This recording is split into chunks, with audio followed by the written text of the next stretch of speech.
Montez le robinet sur votre lave-main dès maintenant, car c'est encore facile. Placez une bague d'étanchéité sur le robinet et fixez-le à l'aide d'un écrou.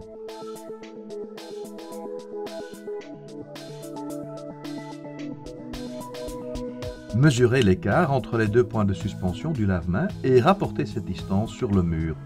Oui, forez les trous. N'oubliez pas de prévoir des chevilles adaptées.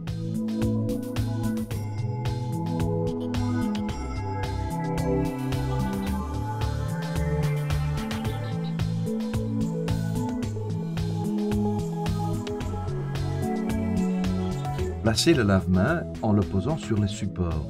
Ajoutez un joint en plastique pour éviter d'abîmer le lave-main, puis un autre joint et un écrou.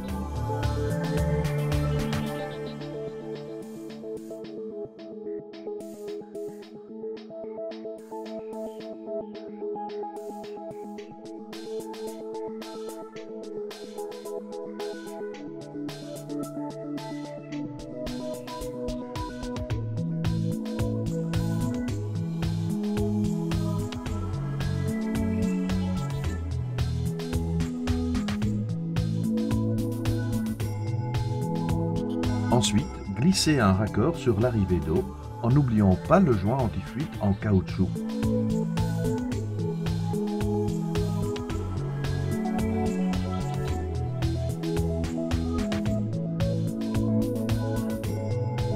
Ensuite, courbez l'arrivée d'eau jusqu'au robinet d'eau et utilisez un petit ressort pour éviter d'aplatir ou d'obstruer les boucles. Mesurez la longueur jusqu'au robinet, indiquez-la sur l'arrivée d'eau et coupez celle-ci à la bonne dimension.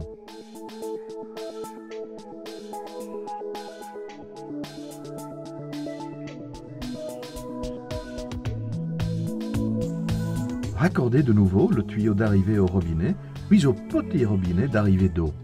N'oubliez jamais les bagues d'étanchéité.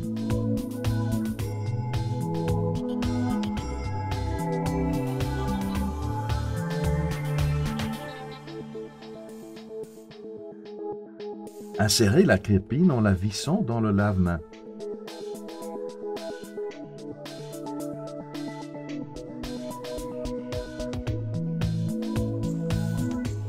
Ensuite, montez le siphon, glissez la pièce de protection sur un tuyau coupé sur mesure et enfoncez le tout sur le siphon en tournant. Songez cette fois encore à la bague d'étanchéité. Raccordez le tuyau d'évacuation du lave-main à l'évacuation murale en intercalant le siphon.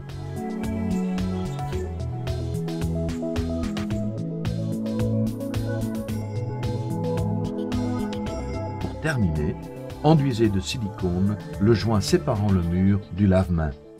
Pour placer un miroir, commencez par mesurer sa hauteur sur le mur. Mesurez la largeur des étriers de suspension du miroir.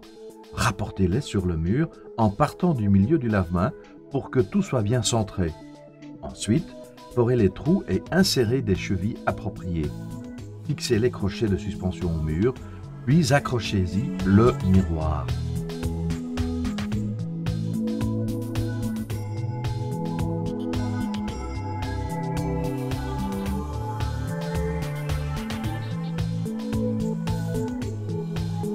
Utilisez des cales pour que le miroir pende bien droit contre le mur.